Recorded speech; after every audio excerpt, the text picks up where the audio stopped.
Hello, everyone. Today, I'm joined by an old friend, an accomplished scientist and researcher with experience both in academia and industry. In this new series, we'll sit down with professionals, hear about their journey, what they've been up to, and what makes them tick.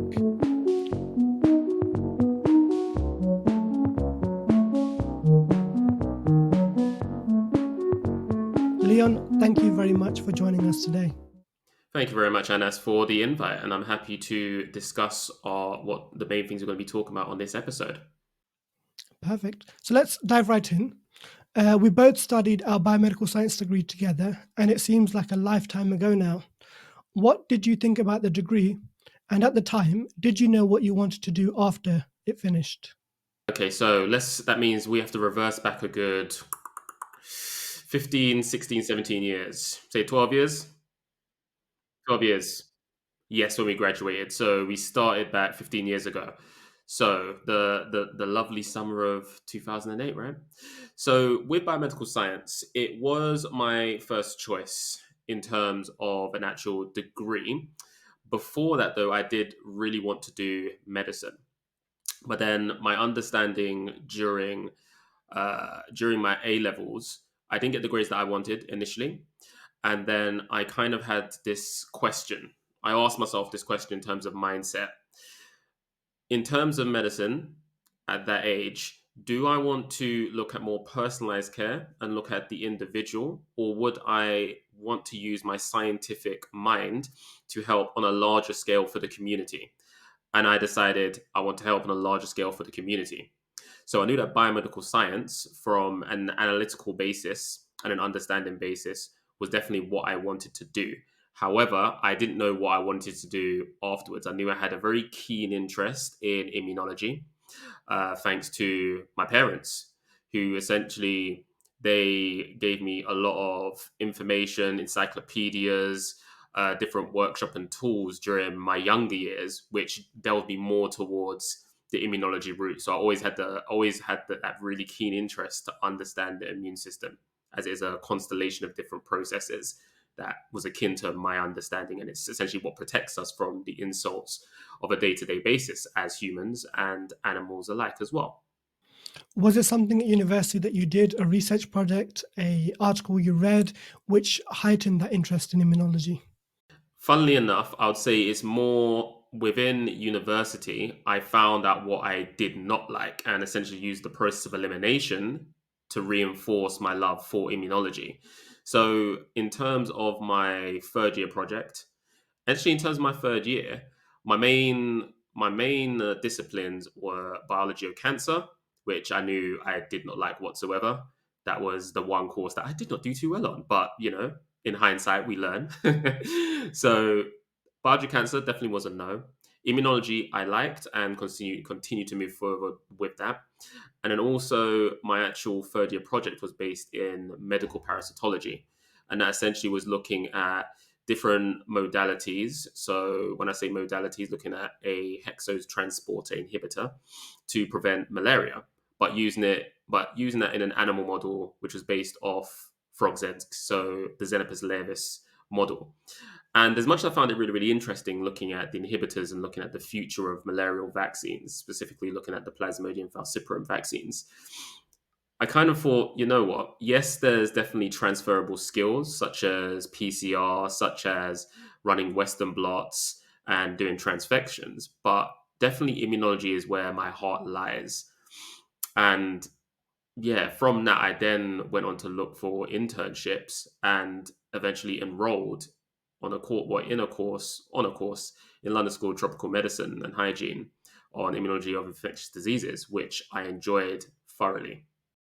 It's really interesting that you said that you didn't actually know immunology was going to be your pathway, but it was by elimination you realize, I don't like this, I don't like this, I don't like this. We always talk about finding what you love. And sometimes that may just be knowing what you don't love. And then you can hone the thing that's left and make it the thing that you love. We can talk about love another time because that in itself is a whole different conversation.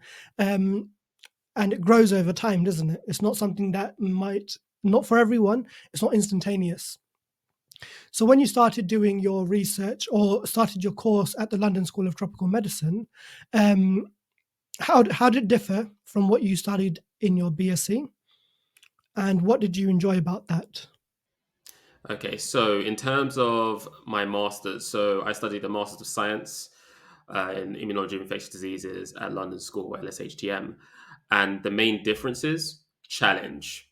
I'd say one, challenge, and two, live research and the analysis and scrutiny of live research.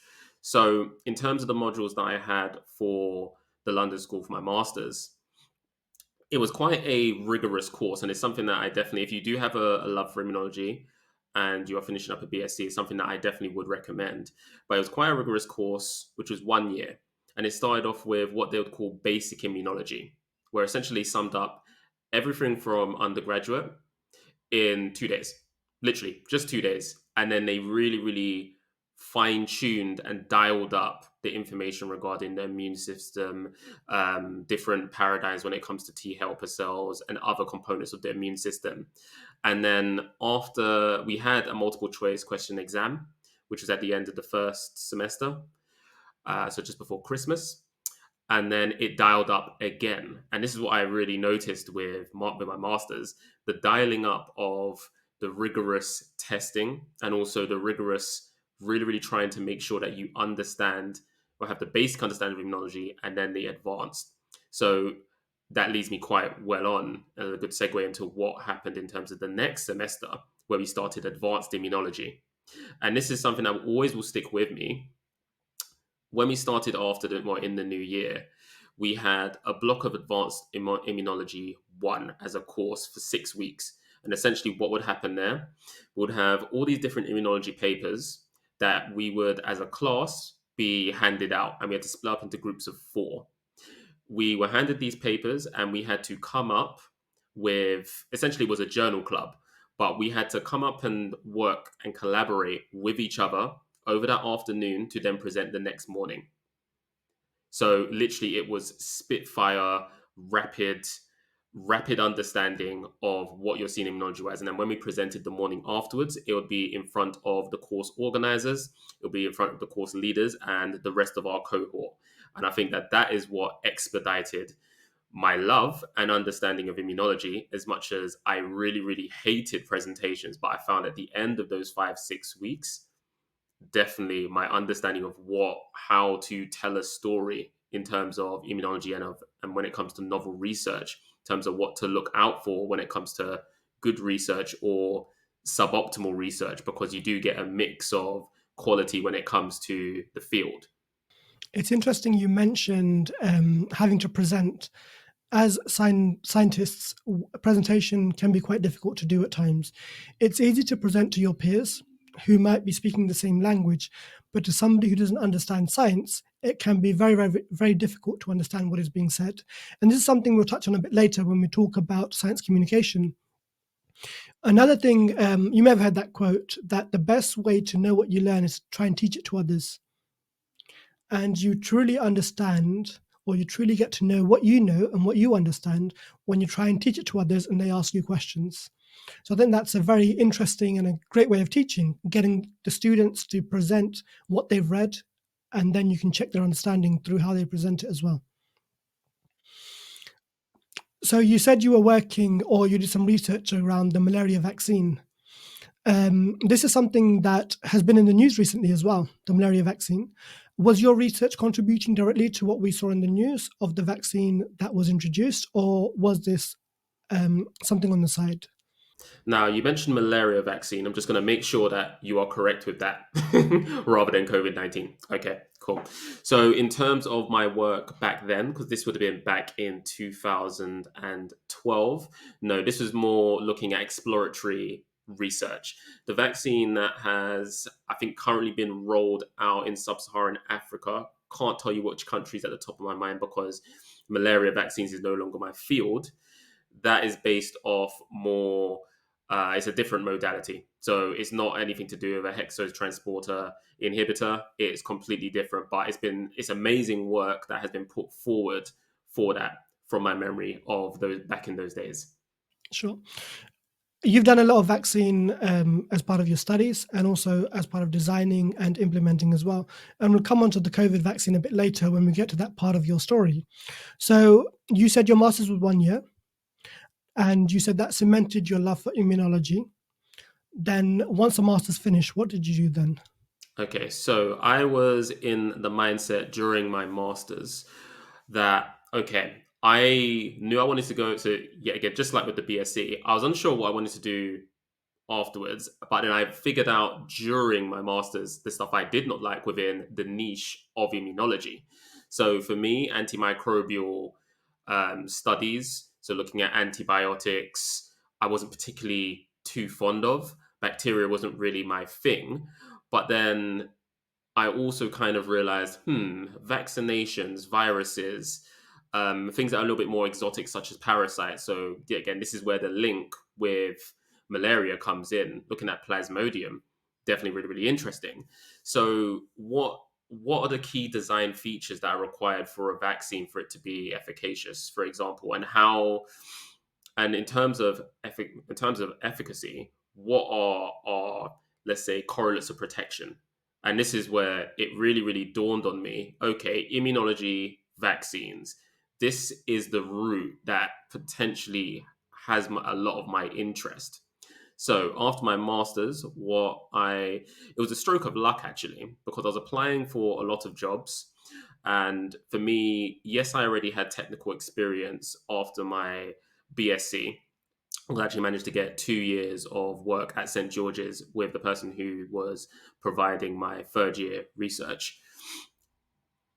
And essentially, applied for jobs, wasn't being successful. And I was thinking, hold on, but I've got 2 degrees. Why am I not being successful in this area? And then a friend of ours, a mutual friend of ours, she applied for a job at IARVI, and IARVI is a company which is linked with Imperial, based in Chelsea and Westminster.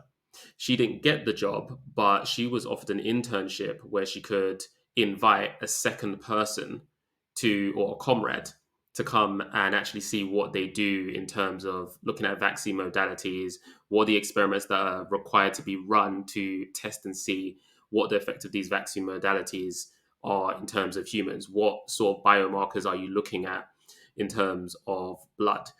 You're looking at antibodies, or what is the binding? What is the binding? What's the efficacy when it comes to this sort of thing, or what is your specific components of the blood looking like? So let's say your T cells. What's your immune system actually stating? So when I embarked on this internship, this is essentially what gave me the fundamentals of where I am today, and essentially the job that came after. And it was a 6 month internship where we're looking at mainly HIV vaccines and looking at people who had enrolled in a vaccine course or on a clinical trial. This would be under good clinical lab practice, so GCLP. And essentially, we would look at blood samples, or we would look at PBMCs, so your blood cells, your immune cells that have been stored away, and have a look and see what are the features of these cells over a period of time after an individual has had doses of a vaccine, and just literally monitor, okay, are they presenting more of this specific protein which is linked to the protection against HIV, for example. So this is where that's what sparked off more the niche looking, or yeah, the more of an insight into vaccine modalities and looking at the immune system and how it responds to vaccines, and how that can later on lead to the protection of us. But then also, it made me realize that the world is so much, well, I wouldn't say the world, but in terms of the differences when it comes to an individual and how their immune system reacts to a specific vaccine modality, it's so multifaceted. There's so many variables that come into play, and it's so different for every single infection and disease going forwards. So yeah, that's essentially what sparked off that next step after my masters, and it was a good stroke of luck, and it led me further on to diving into the world of vaccines and immunology. So I've got two questions. First of all, I'd like to rewind a little bit and just to Hmm. understand your timeline. So you said you spent, was it 2 years working with your supervisor from your BSc? That's Does that correct. mean you didn't start your master's straight after your BSc? Was there a bit of a No, gap? yeah, so that is correct. So where we graduated 2011, I was unsure about the masters. I didn't apply to any masters, unlike quite a few people who did their due diligence at that specific time. And I just thought to myself, you know what, let's get some money in, but let's also get some experience in. And yeah, it definitely was a great decision. So that's why I had those 2 years. And then 2013 is when I started my masters at LSHTM. I think it's important to mention that being able to do a master straight after your degree is a privilege as well. It costs a lot more money, Mhm. and not everyone has that finance available to be able to do it. And some people do choose to work because they need the money, for basic life things, to pay bills, to be able to eat, to be able to, live. So now you've done your masters, and another thing you mentioned at the beginning, while you were studying your BSc, you were interested in seeing how to provide healthcare to a range of people at any given time, and vaccine is a way of doing that. But then you Mhm. recently mentioned that as you learnt more, you realized every human being reacts differently to treatment, to vaccines. The immune system reacts Mhm. differently. So, how do you balance out the providing a vaccine for everyone with each individual is unique and has a different immune system which responds differently? How do you square that circle?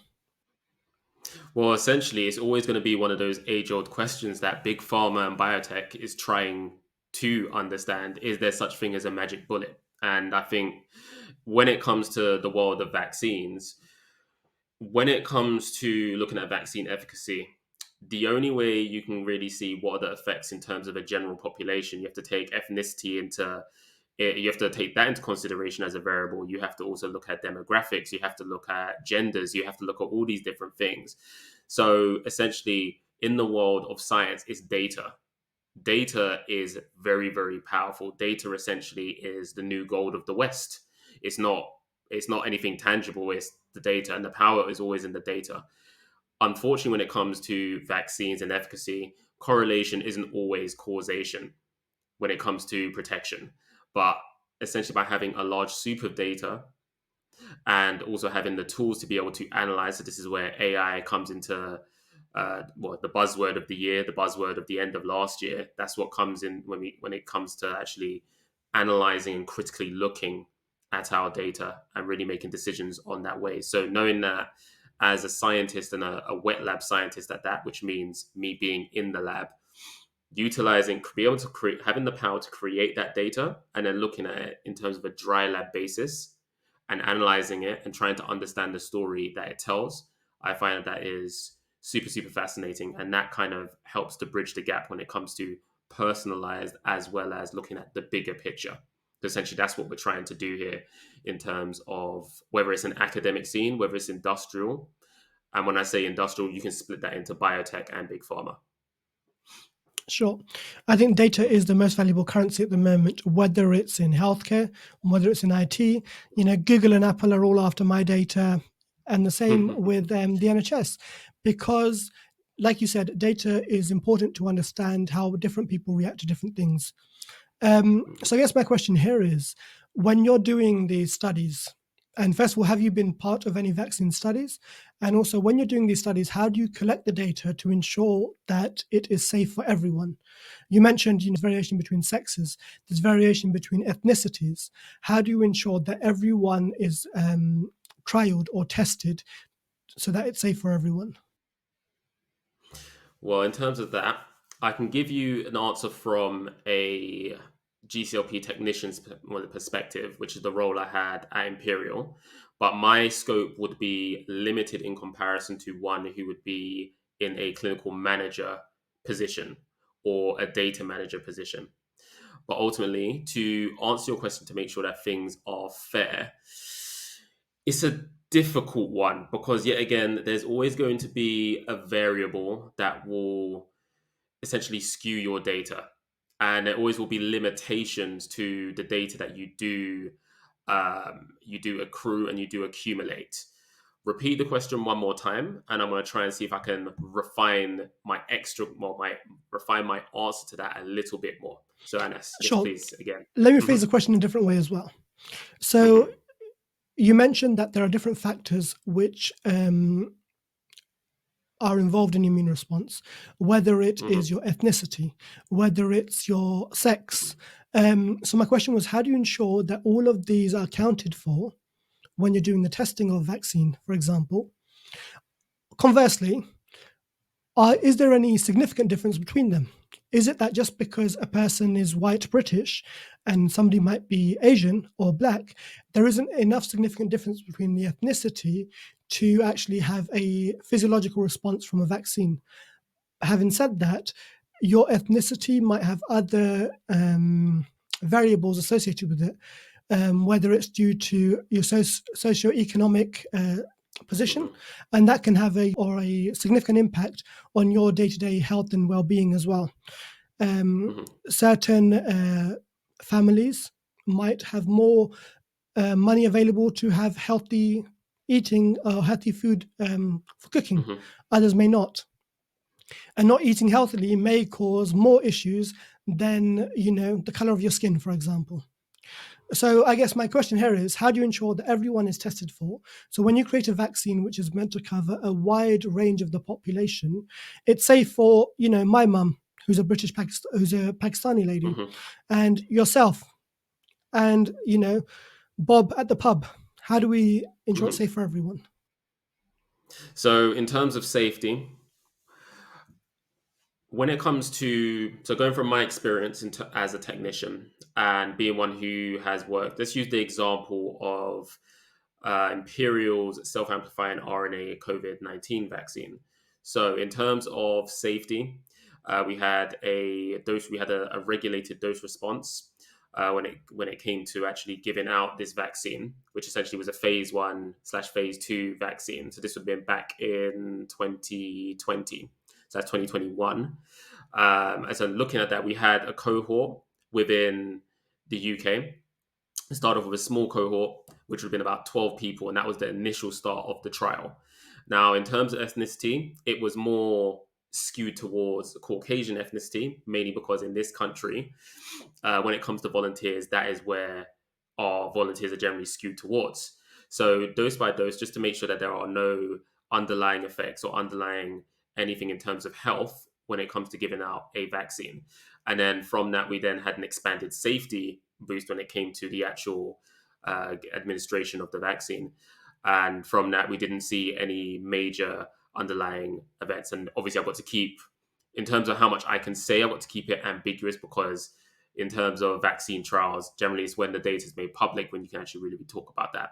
So that's essentially how we started off in terms of the UK. And for that trial, we ended up having about 450 people.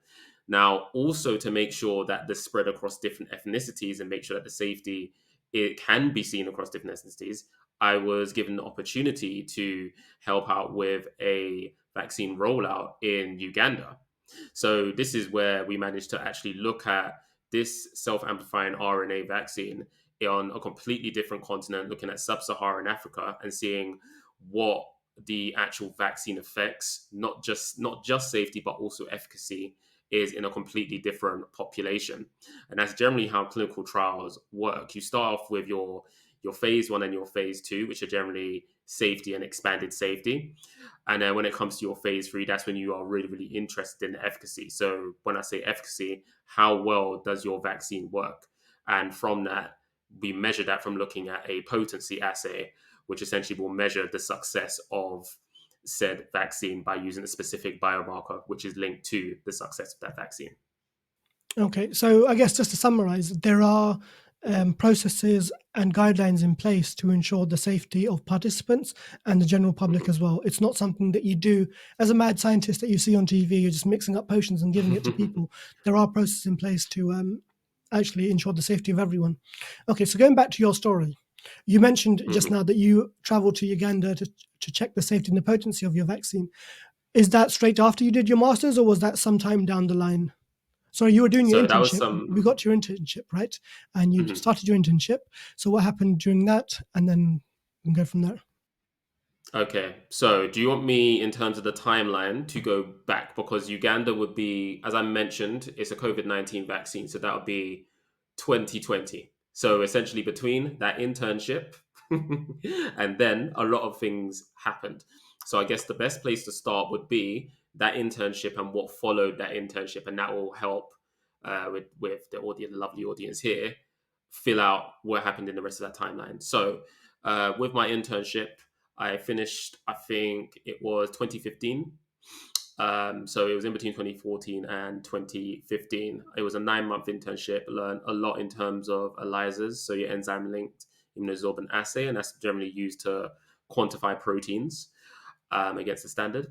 And was it? We also looked at other assays such as ELISpot, so looking at what proteins are being produced by specific cells, as well as flow cytometry, which allows us to characterize specific cells as well and see what they're actually doing in terms of their attributes.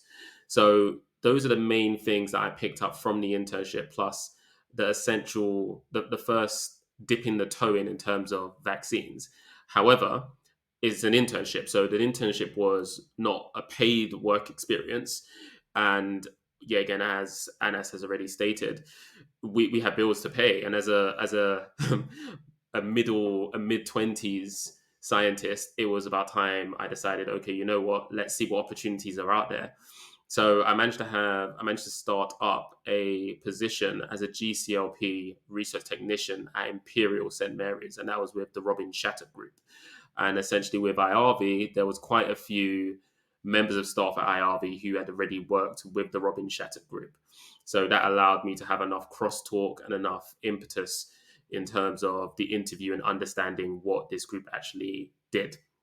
And with this group, it was mainly, or the position that I applied for, what I interviewed for, and then ended up embarking on and actually having the position, was mainly looking at clinical trials, vaccines, or vaccine modalities, and understanding the immunology behind these vaccines. And the main infections/diseases that we were looking at was HIV, chlamydia, Ebola, Lassa, and Marburg.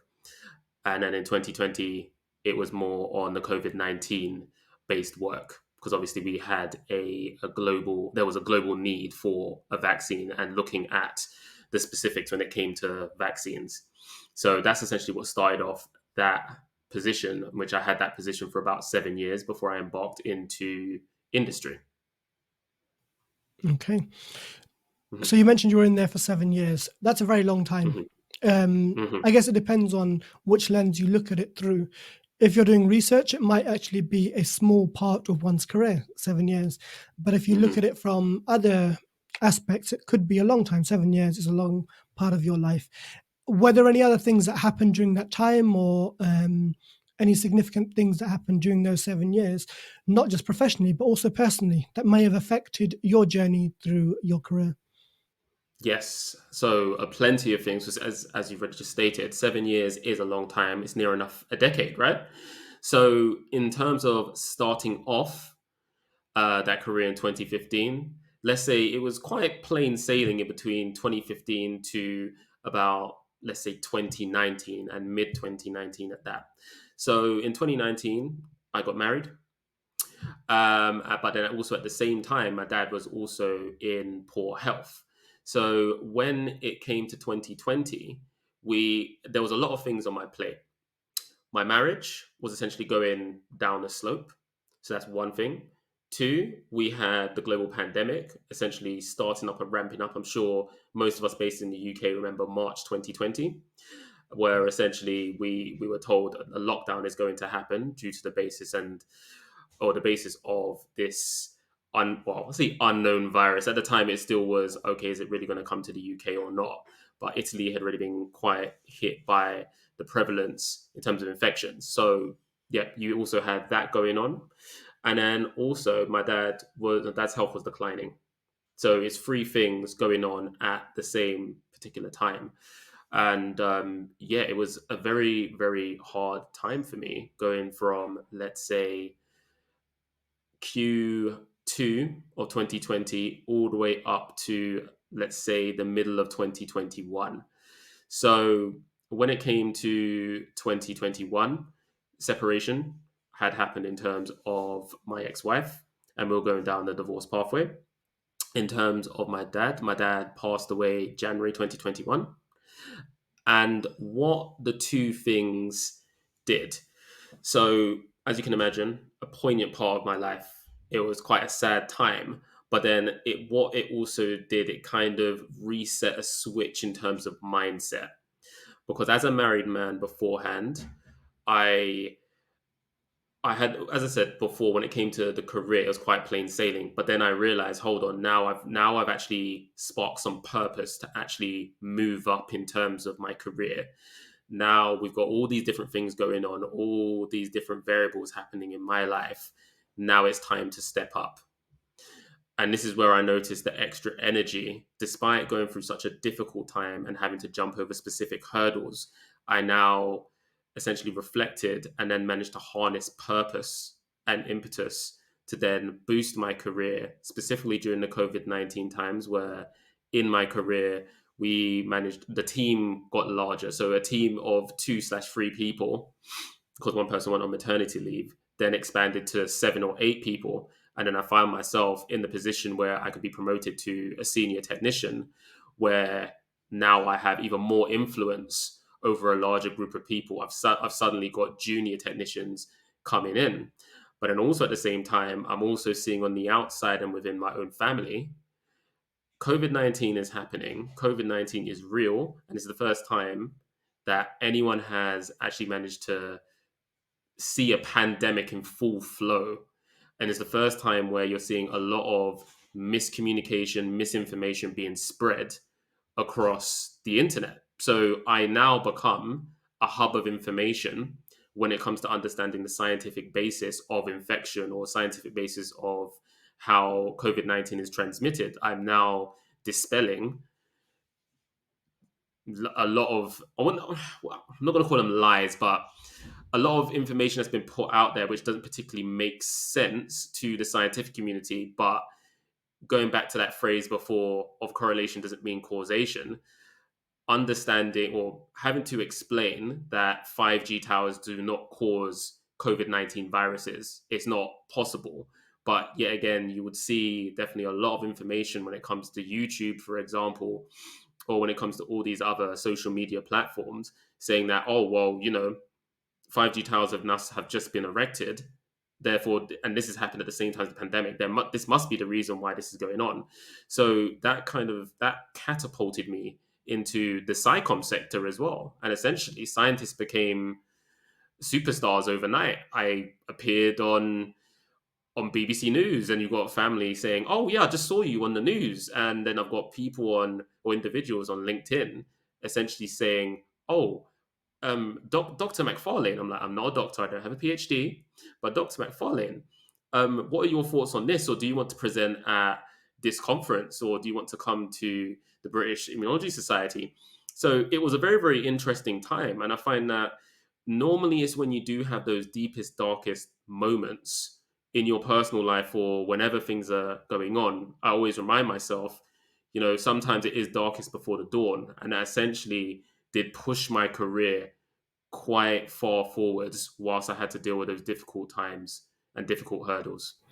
I need to get better at butting in because there's so many things that you've said which I've wanted to ask you questions about. And we spoke about your personal loss and grief, and then you moved on to how that transformed you and gave you focus. And then you spoke about the pandemic and science communication. And for all of those things, I've got questions to ask you. I'm glad you brought it back to the difficult periods in your life. We circled back to that because I wanted to ask you, so when you were going through the grief of your father having passed away and the stress of the separation, how did you deal with that all? Because it sounds like a very heavy burden. And how did you continue in your professional life? Because you can't just take a day off work. Sure, you get leave for grievance purposes, but that's only 10 days. And grief, as you know, everyone deals with it differently. For some people, it lasts years. For some people, they get over it quickly. I don't like the term get over it because I don't think we ever actually do get over it. It's always with us. We just grow around it. So how did you deal with that part of your life? Yep. Okay, so for me initially, I will say that I'll go with full transparency. Probably not the healthiest way. And what I decided to do initially, whilst all this was going on, was to bottle it up. It literally was to push it down in the far reaches of my mind and essentially overload myself with work. that did not pay. That was not the best way of dealing with the situation. I already knew the situation was going to be hard, but I made sure that all my energy and everything went into making sure that my career was first and foremost and helping out in terms of the vaccine initiative. However, what I realized, having such an amazing friends and family network was very, very potent in terms of helping me deal with grief and actually finding a healthy medium when it came to moving forwards during that time. So then I started to talk more. I started to follow an active, healthy lifestyle, got into doing 100 press ups a day. And that became one of the tools that really, really helped me, or really helped getting through that situation. Also, this is where the seeds for my podcast. Yeah, again, it's great being a guest on someone else's podcast, but this is where the ideas with my co-host and friend, really, really close friend, Ricky, essentially the ideas behind that, just being open and transparent and really trying to deal and dig in to what the mindset is and how can I lead to a healthier mindset and refine those connections with your platonic, with your familial, and with your romantic ties.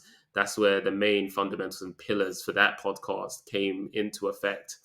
And I think it's so important. It's so important when it does come to the difficult times in life that you do find a healthy medium, or at least try and find a good outlet for trying to deal with these situations. Because if I use the analogy of a kettle, for example, if I was a kettle at that point before I put in the healthy fundamentals in, essentially it was about to explode. The lid was on the kettle. And if there was any outlet, it was just a very small spout at the top where you could see the steam coming out. But then once I got those healthy parameters into my lifestyle and into my life, the lid was off. It no longer was a kettle under a lot of pressure. I essentially relieved some of the pressure by allowing myself to use all the healthy tools that were present in my life. And that I always will be forever thankful for, because it allowed me to pursue my currently healthy romantic relationship now, as well as my healthy career goals and aspirations in a better way. As an avid listener to your podcast, can you remind us of the name of the podcast? And what I do for the viewers is drop a link to the podcast in the description below. What's your podcast called? Yes, so no problem, Anas. So the podcast is called the Purpose Hang Time Podcast. And essentially we talk about refining those platonic, refining those familiar, and refining those romantic ties. And essentially what we talk about on there, we have, just like how we have with this series that Anas is lovely is inviting me to, we interview people in terms of the hard times that they go through their life, or what really affects and configures their mindset. We also talk about the mental health aspects when it comes to just being a human being, understanding imposter syndrome, understanding how to overcome the difficult situations in life. And I think that for me, with everything that I have been through, it's quite cathartic for myself and my co-host when we run this podcast, because essentially it is just two guys shooting the breeze over discussions that matter. And we have two very, very different aspects on life, which I think is definitely, it gives and delves out the key nuggets of information that is very, very interesting and very, very good to listen to. So yeah, please check it out whenever you can. Definitely. Thanks for telling us about that. One of the things that you mentioned a little while ago was how, when you were going through that grief and that difficult point in your life, how easy it was for you to just bottle it up and not focus on yourself, but rather dedicate yourself to your work. And it's very easy to get into that. It might sound positive because you're giving your attention to your work, but actually it's quite negative and has quite serious consequences, whether they be health, mental health, or just physical. And then you said you started focusing on yourself a little bit. So you turned it around. So you started looking inside rather than looking outside. And you started doing push-ups. You started focusing on your health and your well-being. And that then led to a positive change in your life as well. Mm-hmm.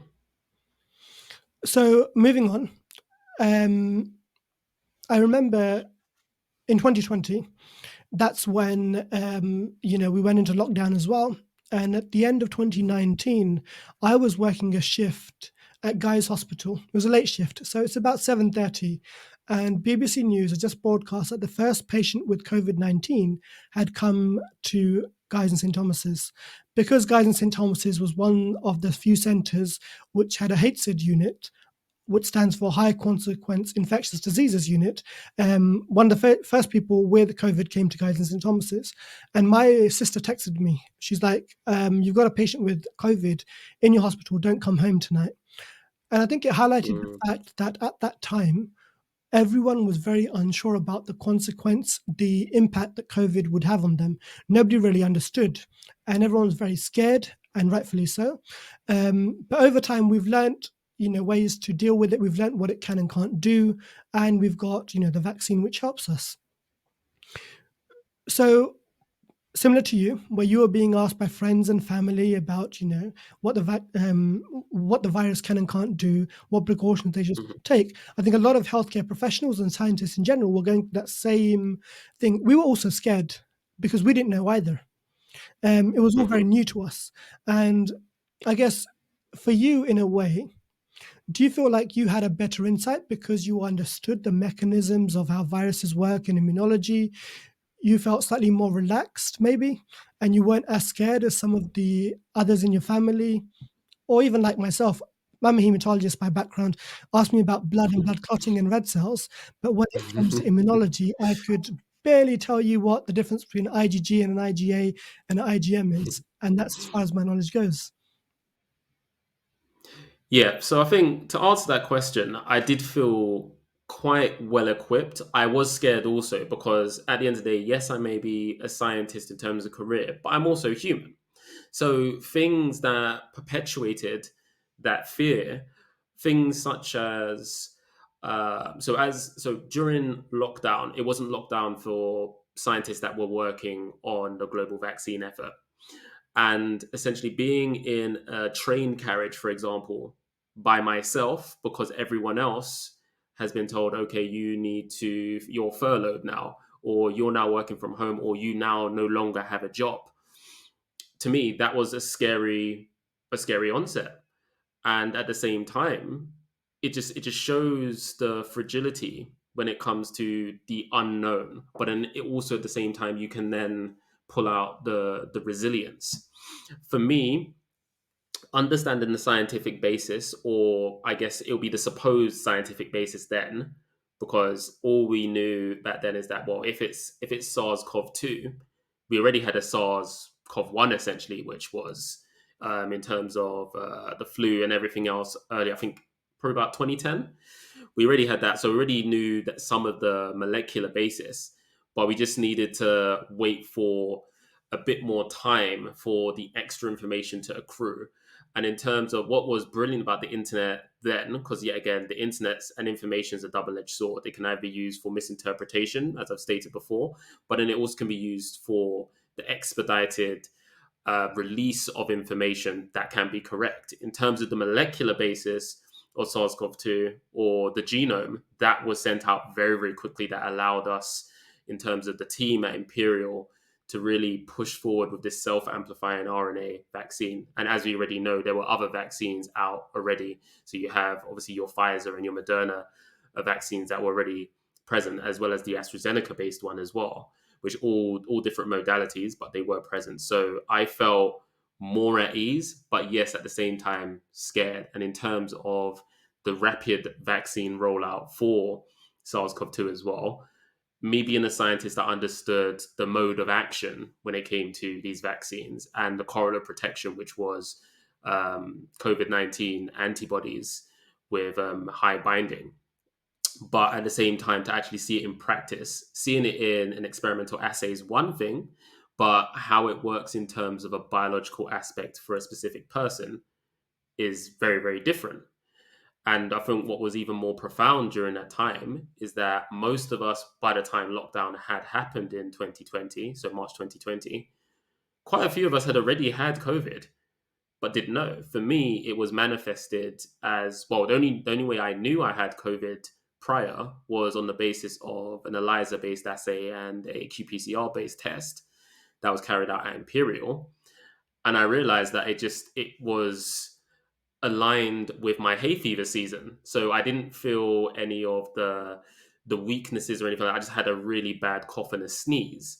But it didn't stop me from being able to go into work. So I think understanding that I got through the process literally unscathed. My dad, however, who did pass away from, well, he passed away for, that's multifaceted within itself, but one of the variables was a COVID-19 infection, essentially, and that is what, due to him being in a state where he had renal failure, there was also some cardiovascular implications as well. Knowing that that essentially was one of the complications that led to his death, it was, you can't exactly say it was for me a constant layer of, okay, yes, I understand and now I'm not fearful. It definitely was up and down with everything and seeing how it affected my family in the long run and friends. So yeah, it definitely was a very, very interesting time. It definitely was a time for reflection, and obviously it had big effects in terms of myself and the wider family and community as well. You mentioned earlier that during this time you did interviews on the BBC, for example. People were contacting you on LinkedIn to speak to them and also to have discussions about this. And I listened to one of the discussions you did with Blackademic about the vaccine Hmm. in general. And even today, if we look at it, vaccines are still quite a sore topic. They're shrouded in Hmm. controversy, questions, and even government corruption. And one of the topics Yes. that came up repeatedly was the role of misinformation, social media, and autonomy of one's health. It's a really fascinating discussion, and I'll post a link to that in the description as well. You spoke about the role of social media in the spreading of scaremongering and misinformation. What do you think played a greater role? Was it the lack of scientific literacy amongst the population? There were people at the time, and there are still now, who were screaming about mRNA, which obviously is a naturally occurring molecule. We all have it, Hmm. regardless of the vaccine.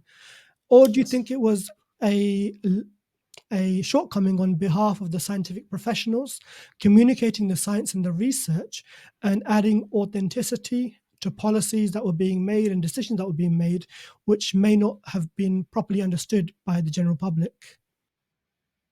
I believe to answer that question, which is a brilliant question, definitely multifaceted.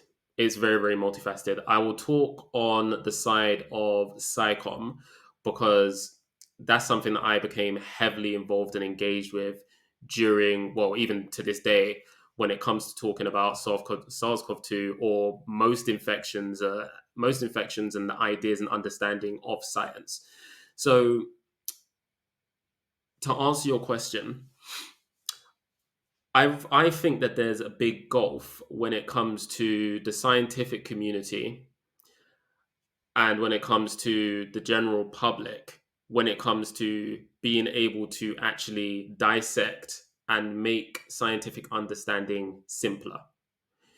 Scientists are very, very good at exploring complex ideas and discussing within their own communities how something works, or they're very, very good at being able to discuss things on a simpler basis to push forward. Let's say, okay, we let's say there needs to be a brief understanding of a specific assay or a mode of action for a product that is going to be produced within the next year or so.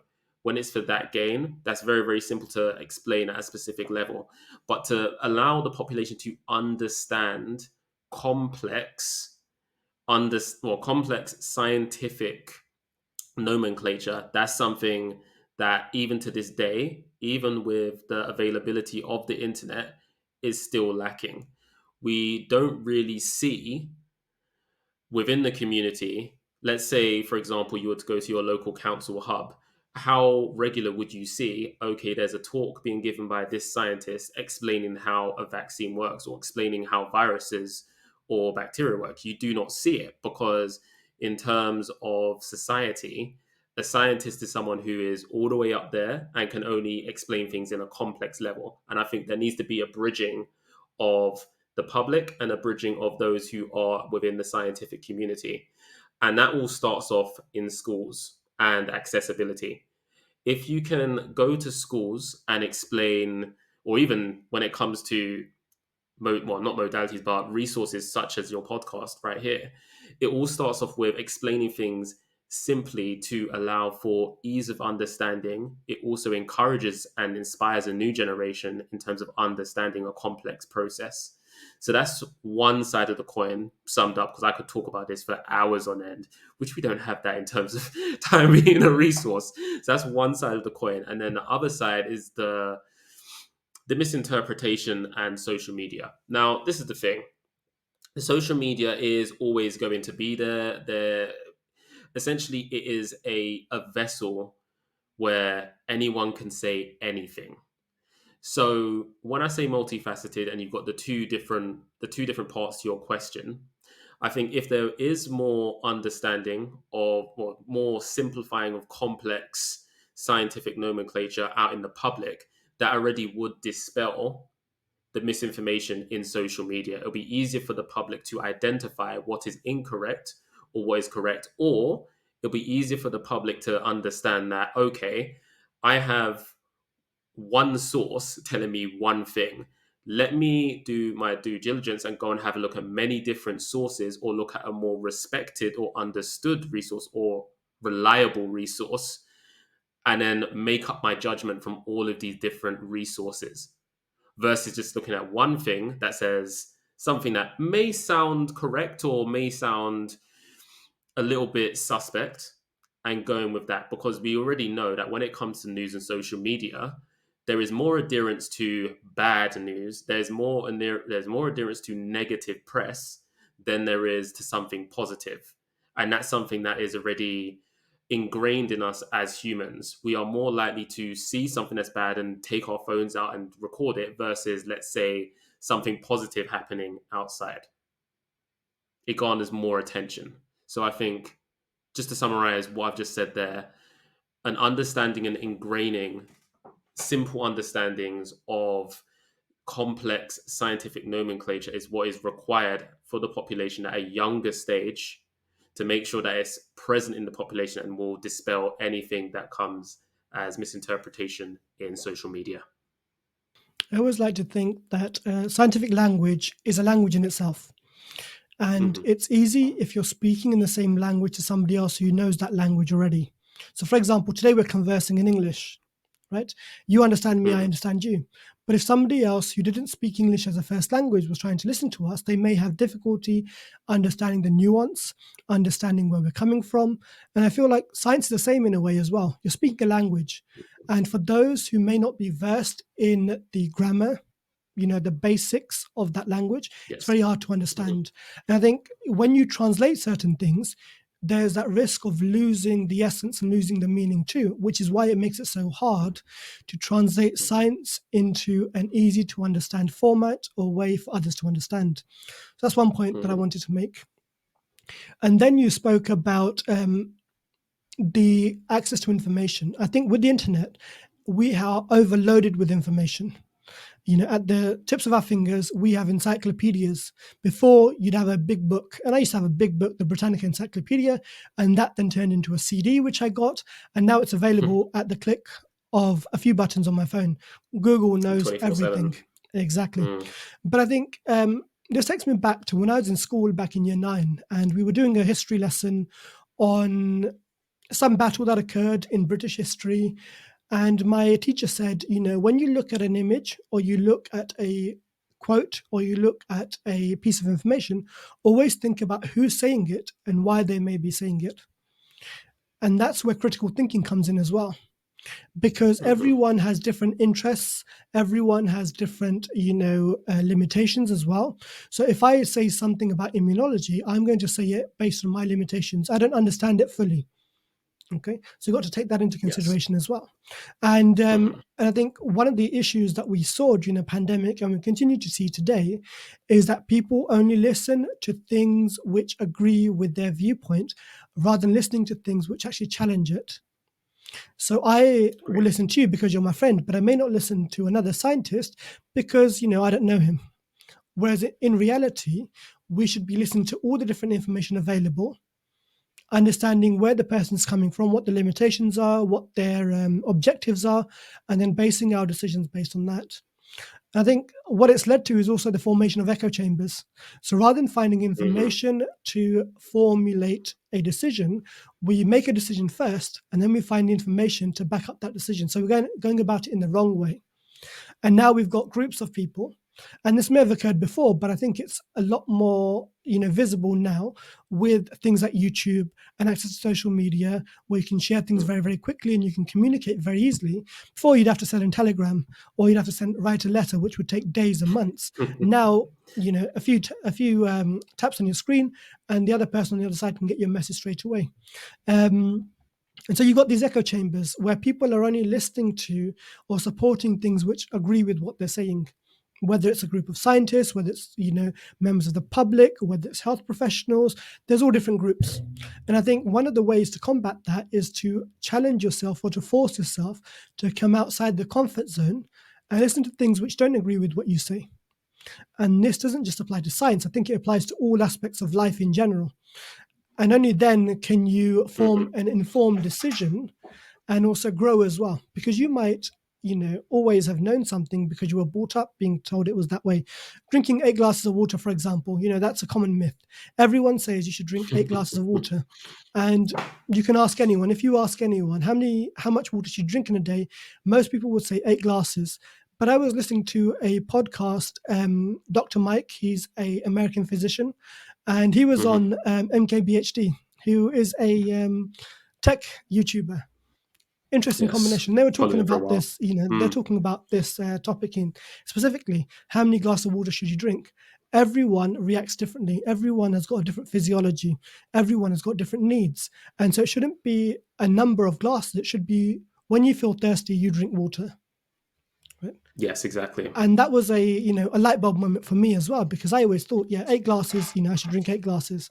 But actually, my requirements may be different to somebody else's requirements.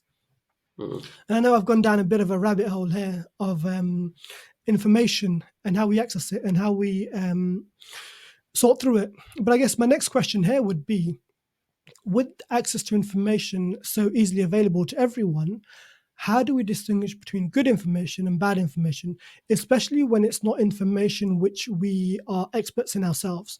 So, for example, a lot of the public don't know much about science. How would we Yeah. expect them to understand when you got scientist A who's saying one thing and scientist B who may be saying something completely different, which one is correct? So with that question, yet again, an excellent question yet again. I think if I let me put myself in the shoes of someone who'd be from the general public. I think when it comes to something like that, where you've got two different scientists giving two different rationales to a complex problem, or let's use the example of COVID-19 vaccines, I think this is where at the end of the day, it's best to just look at as much and investigate as much as you can when it comes to certain topics. So let's take the vaccines, for example, where you have, I'm just going to use it as a hypothetical. Let's say you have one scientist saying that, okay, you must make sure you have vitamin D supplementations whilst you're having once you're on the vaccine dose to get the real benefit. That's how you really cure yourself from, or actually that's how you prevent having these sort of symptoms from COVID-19. So yeah, again, just saying this is a hypothetical, ladies and gents. Let's say you have someone who says that, and then you also have another scientist that says, okay, well, you need to go and make sure you have hot water straight after you've been vaccinated. When it comes to something like that, it's yet again, it's about accruing more information. It's about not focusing on what just two people have said, but also increasing the amount of resources and making your own informed decision. That's what it always comes down to, because yet again, that may work for that specific person or that specific scientist, and the other option may work for another specific scientist, but it doesn't necessarily mean that it's 100% correct at the end of the day. At the end of the day, a scientist is going to be essentially going through the process of, this is the data that I see, this is how I process the data, and this is what I can give you as an informed decision as a scientist and being an expert in the field or knowing more in that particular field. However, what I'm saying should not be seen as gospel. And you are able to make informed decisions by yourself if you have all the resources available. but always ask questions. This is what is always important when it comes to, well, I wouldn't even just say it's when it comes to the science field, but when it comes to all aspects of life. If you're unsure about something, it's always good to ask the questions and gain even more insight to then make that informed decision on what essentially you're trying to pursue. And I think, like you mentioned, it's very important to ask questions, but also this goes back to the basics as well, doesn't it? You know, Hmm. all of these things that we've spoken about today are interlinked, whether it's communication of scientists, whether it's the ability to analyze data critically, and also understanding the basics, which might happen at a younger age, whether you're at school, at university, at college, etc. And all of these are intertwined, and it's very can be quite difficult to separate each one out. It's like a rope with lots of different threads wound against it, around each other, which make up this Hmm. thick rope. And you mentioned the importance of asking questions. You know, personal example, I enjoy technology, but Leon is my go-to man when it comes to all things tech. My current PC, I asked Leon for advice. I had found a couple and I said, "Hey, Leon, which one would be good?" Because I know for me, Leon is an authority in the tech space. For me, he might not be in the wider world, but in my small Hmm. world, he is somebody that I trust and whose opinion I value. And also, it's okay to ask questions, no matter who you are or where you are. There'll always be people out there willing to help, to willing to answer your questions as well. And the only person who loses out by not asking a question, it's yourself. Right? I remember going back to when I was doing my masters. I did a master's straight after the BSc, but that's a whole different story. There's one thing that I loved about my university lecturer at the time and my supervisor. I'd done an experiment whereby I was adding DNA or primers into a plasmid which was already created in the lab, and then amplifying that in bacteria, or sorry, was it Hmm. amplifying that in cells, Yep. and then extracting it afterwards. And we had two stocks of DNA. We had the main stock, which was just there for, as a stock of the plasmid, and then we had a working solution of that stock as well, which you would use as part Hmm. of your experiments. I did not know that. So what I did was I used the main stock of DNA, highly concentrated Ooh. DNA, and it's a lot, and it takes a Mm. very long time to create. Cells take a very long time to grow. Um, and I did my experiment, and I sat down with my supervisor. We used to have weekly catch-ups, and I told her what I'd done, and she's like, she didn't shout at me, she didn't scold me. She just said, "You're a student. I understand you're learning. Everyone makes mistakes. It's a natural part of being human. It's a part of learning, part of that journey. But now that you've made a Definitely. mistake, learn from that mistake, and also, if you don't know something, feel free to ask a question. I don't expect you Mhm. to know everything. You're still a student." And the person, and this is a quote that I've kept with me ever since. She said to me, "The only person that loses out when you don't ask the question is yourself. Whether you're sitting in a lecture theatre at university and you're listening to the professor giving a talk, if you don't understand something at that any given point in time, if you don't ask, it's going to be a loss for you, right? You may feel embarrassed, but that might just be for a few seconds. Other people might look at you and be like, "Oh, why doesn't this person get it?" But at the end of the day, you're going to be sitting your exam. That's going to have an impact on your life, not on their life. And so ask the questions if you need to ask the questions.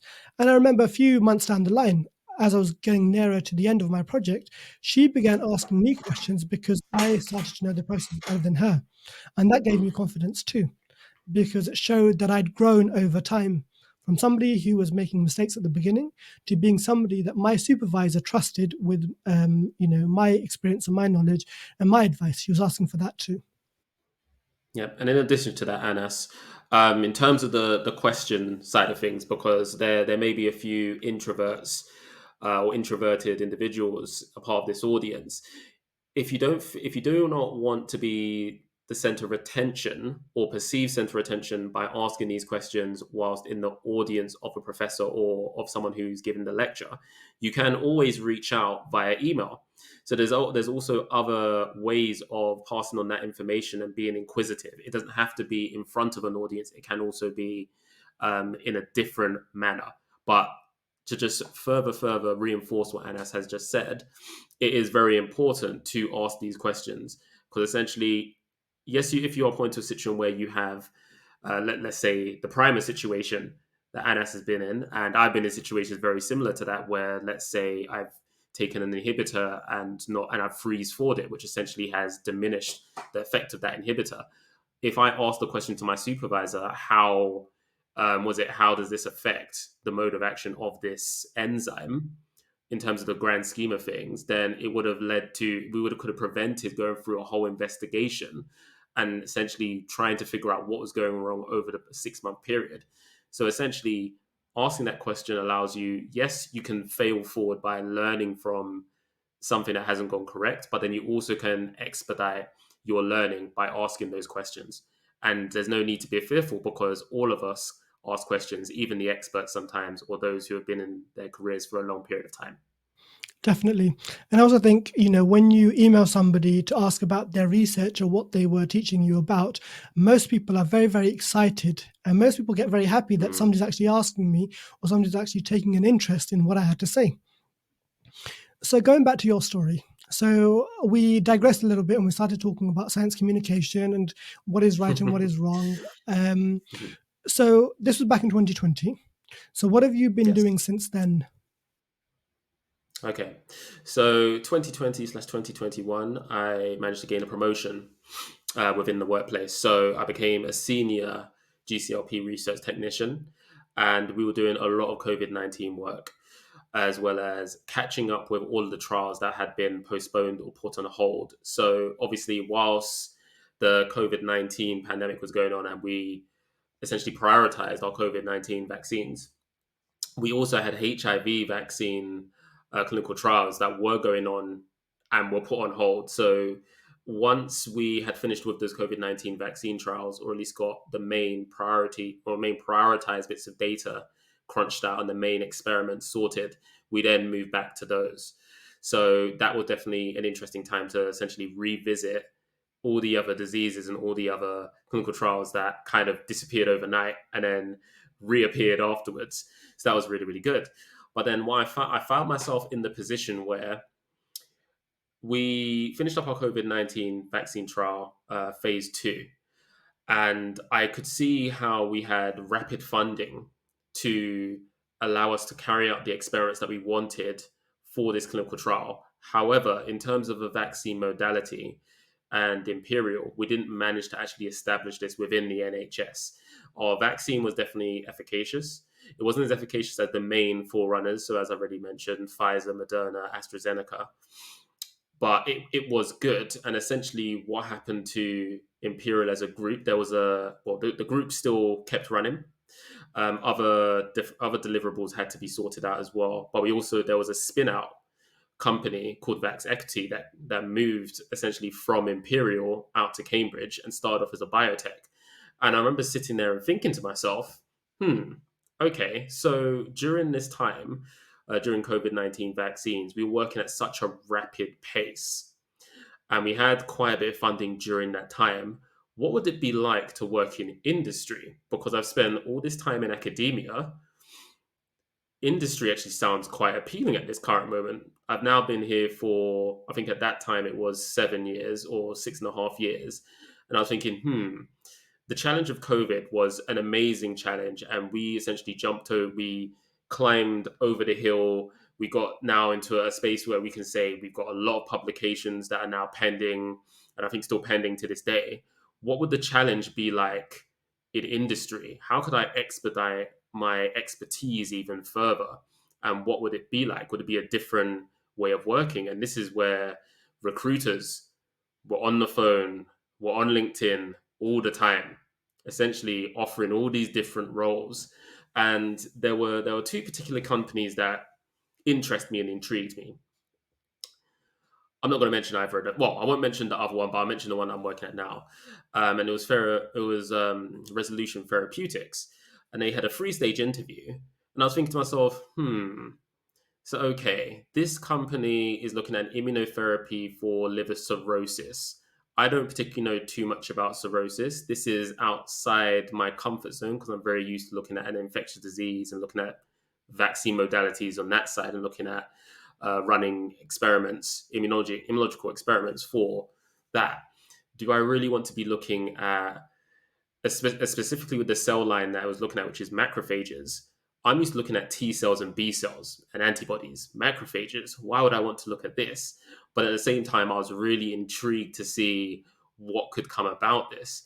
So I interviewed, and over the three stages, I was successful, and yeah, essentially, I could see myself. Well, I found myself working in industry at the start of 2023, and as an academic scientist now working in industry, the differences were all to see. A completely different way of working. Now, would I say it's a better way of working? Obviously, it has its differences, and now I can look back and reflect at 1 year of industrial work. But I would say, as a scientist, it's definitely a route that, as I said, is very, very different. It's very business-like. It's very, very rewarding to see, essentially see your work being streamlined and pushed through at such a very rapid rate. And the amount of presentations and the amount of change that happens if you go on holiday for 2 weeks, essentially the company changes because the strategy, there's such a big alignment when it comes to strategy, and that's such a big talking point. And when it comes to structure in industry, it is very, very different to academia. So I'm sure, Anas, you're going to have some questions because now I'm talking about that change, from going from the academic paradigm to the industrial paradigm, and how different it is. But it is something that it's been such a welcome change. Obviously, I love my when it comes to my old ex colleagues. They are the people who have got me where I am today. But yeah, looking back, yeah, it's completely different way of working, and it's something that, yeah, it's been very refreshing to my mindset and refreshing to my way of work as a scientist, because it's just very different to how I was back then. So, Anas, I know you're going to have some questions with what I've said there. So I've tried to hold back everything else I was going to say. So, yes, hit me Sure. with them. Thank you for holding back. So I guess my first question is, you mentioned the way of working was different. In what way was Mhm. it different? You alluded to the fact that everything you did was streamlined. It was to a purpose, and things progressed very, very quickly. Why do you think that is? Why is it not so when you're working at a university institution, for example? Okay, so the simple, short answer to that: industry, you're selling a product, or you're looking to sell a product that is going to have profit. In academia, you are essentially looking at the fundamentals of science, when it comes to, let's say, a complex process. So essentially, you're providing information for the community, and that is how you get your funding. Now, I'm not at PhD level, so I can't really talk for those who are research fellows, those who are research associates. But essentially, when it comes to those postdoctoral research contracts, essentially, when it comes to academia, it's making sure that the publications are going out there to bring in funding for new projects, which then essentially brings in funding for those who have their careers in academia, and essentially keeps, when it comes to the academic standards of each institute, that is what kind of governs the rankings.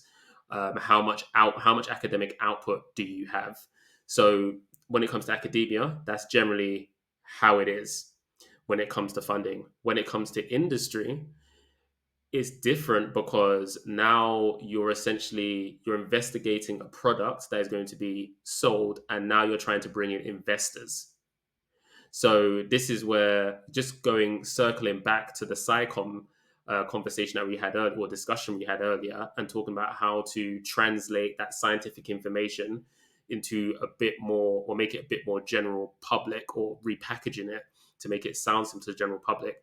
This is where those attributes work very, very well in industry, because in industry, now you have to be able to convey certain processes or understandings of analytical assays, for example, in a simpler fashion, so that those who are higher up above you, so let's say the vice president of analytical development, you can explain what you're working on in a simple fashion, so that then he can report to the CEO or the clinical, or let's say the chief developmental officer, which then will lead on to making sure that our product looks very, very attractive for investors. So then presentation styles become very, very different. Okay, so I've got a follow-up question to that. Um, Hmm. Having briefly worked in a research lab at a university, I know that Hmm. funding determines whether the lab can stay open or not. And it Yes. comes in cycles, and you have to apply for funding. So you've Hmm. just mentioned that when you moved into industry, you were more focused on selling of a product and therefore packaging your science to make it so that your superiors would be able to understand it and then invest in it and get investors. Hmm. So I guess my question here is, how much do you think you still do science, and does that take you away from the basic bench work, which may have been the staple of what you were doing previously? And is that something you enjoy? Um, Hmm. Doing less of the science, I guess, if that is what you do. And how do you deal with that? Okay. So I think the best way to answer that question is if I state what my title is. So my title in industry for Resolution Therapeutics is a CMC. So it's a CMC analytical development scientist. So I'm going to break that down. CMC, chemistry, manufacturing, and controls, which essentially means that I'm the level after research and development.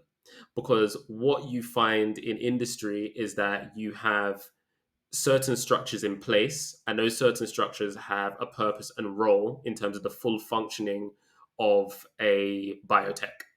I'm not going to go into full details about that now, but it is essentially what you need to understand. There's definitely different. There's more structures in place for biotech than when it comes to academic science.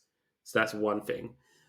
Second thing, when it comes to the science itself, you're still doing science. So there's still wet lab work. It's just that it's packaged in a different way. So now you have to, there's more granularity to it. So, so let's take, for example, an experiment I'm working up that looks at, let's say, how well an enzyme works, right? So now I have to put forward this idea towards, let's say, the group lead. The group lead approves it. You then have to write a report on what exactly you're going to be looking at for this specific experiment and what the work package looks like. Then from that work package, you then run your experiments. Then, after you've run those experiments and you have all your data, that data is controlled in a specific way and is all put into an electronic lab notebook, which is then double checked by other scientists of same level just to make sure that the data is accurate or integral, which we call a DI check. Then, from that, we then go on to put that data into an actual report, and that report will have all the fundamentals of what the outcome of those experiments are. And these experiments can range from over a few weeks to a couple of months to a whole year. And essentially, you can have 2.0 versions of those experiments, obviously dependent on the company's needs. Then from that, you write up other pieces of documentation, which allows for other people in the company on different sites to run that exact same experiment, but with different operators. So you have to prove all the different fundamentals when it comes to that specific experiment, and that is called analytical development. So, analytical development, essentially, my job is to put together experiments that allow us to understand our product better. That is essentially it in a nice, simple nutshell. So that's the industry side, right? So I wouldn't say I do spend less time in the lab, but I think it's because now I'm wearing more hats. And I'm wearing more hats because once I have finished up the experimental side of things, which has already been streamlined and approved from the higher ups, and it has a specific purpose, you're then now having to sell that specific assay or that experiment to show that this is what this shows in terms of our product. So that's in terms of the industrial side. With academia, there's less of a workflow in that sense. It's kind of more, everything's more exploratory. Okay, so A has gone to B, then B can then go to D, C. Yeah, if you get the idea, or it can go back on itself. And essentially, when it comes to that sort of work in the academic side, you don't end up getting a cutoff when it comes to that experiment. In industry, if something's not working and it's not following the correct workflow, and we find out that it's not essentially telling us what we need it to tell us, that project can then be shut off, and then you can be put onto a different project. So that's what I mean in terms of the differences. I hope that answers the question, by the way. Those are the exact differences. Now, for me, I've got biotech experience. It may work very different in terms of big pharma. So when it comes to your Pfizer's, your AstraZeneca's, your BMS's, your Takeda's, that is a very different side of things because then you're looking at most of the time small molecules and not immunotherapies, and the stringency required for those or for the assays to run those and make sure that the potency or making sure that that specific agent is working the way it's supposed to. There's probably a lot more documentation, but then it's probably a lot more rigid because now you're a part of an even bigger corporation. So yet again, in terms of a summary, industry is more streamlined so that you're going through things in a logical order and making sure that quality is maintained. On the academic side, you're allowed to do a lot more exploratory work, which doesn't necessarily have to follow one stream, one line. It can split up into many different segments. That's a fantastic answer. And I think, um, like you mentioned, when you're doing research, you are self-propelling. You are looking your Hmm. I don't know how to explain this in the right way. Your research goes where the research takes you. So Yes. there's no goal as such. I mean, Hmm. I don't know. Maybe there is a goal. Maybe there is a hypothesis, that a question that you're trying to answer, but you follow Hmm. the research, right? Your Hmm. A may lead to B, which may lead to C. But then if you do B differently, it might lead to D, E, and F as well. And you Hmm. just follow where it goes.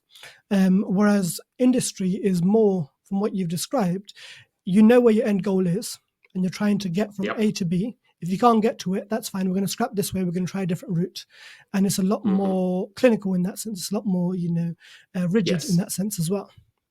Hmm. So, being conscious of the time, this is one of the longest videos I've ever made. It's almost an hour and a half. It's been a great But discussion, you know? yeah, it's been a fantastic discussion. There's a lot more questions that I have about what you're doing now, but I think that may be something for another day.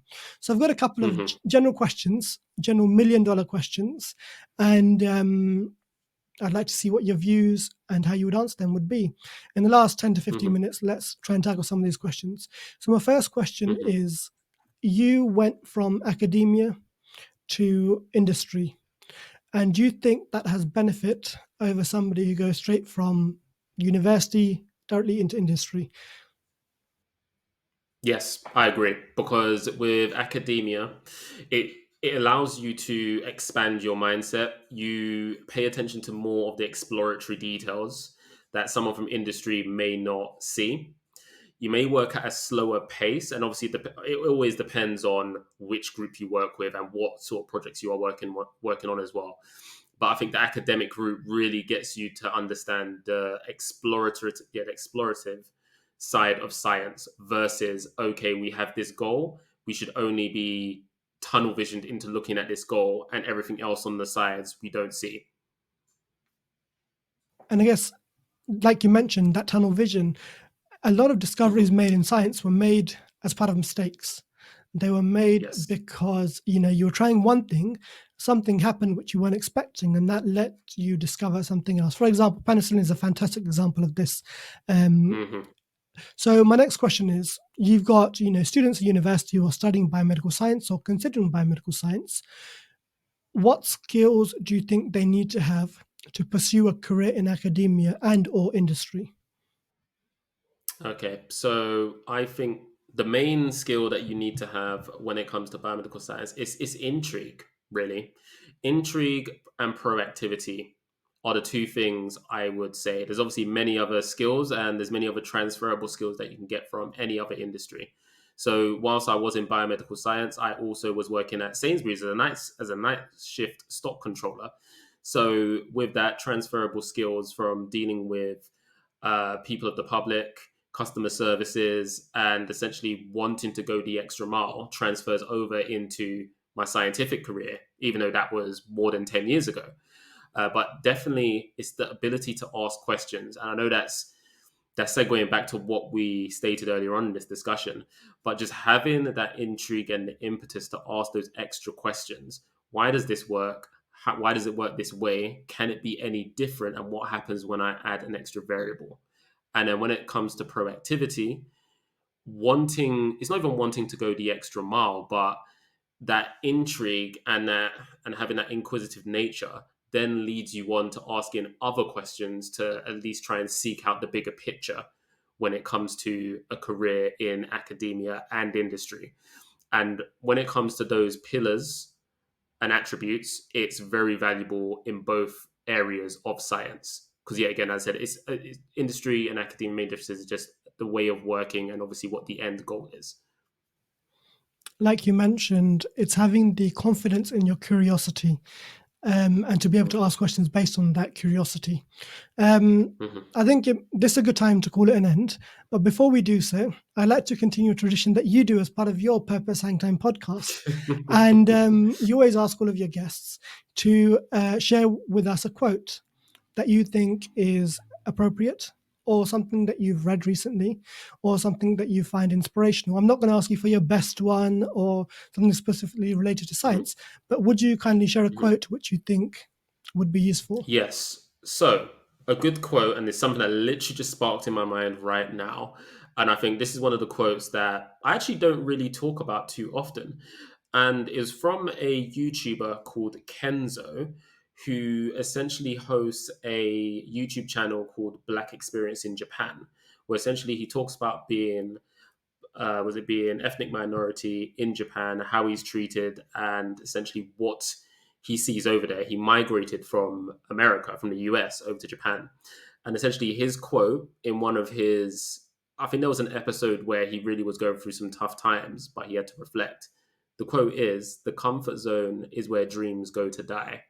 And he repeats that constantly with a black and white background. And essentially, the way how I see it, as it resonates with me at quite a few different points in my life, is when we get too comfortable, we don't grow. We don't grow at all. If we continuously keep the variables the same, we don't learn the differences, or we don't stretch ourselves to try and figure out a bit more. So whether that is the grief from my dad and that major change in terms of my family, whether that is going through separation and divorce when it comes to my ex-wife, whether that is being at Imperial for 7 years and then going on into industry, whether that is looking and seeking for internships and going through all the different failures and continuously failing forwards.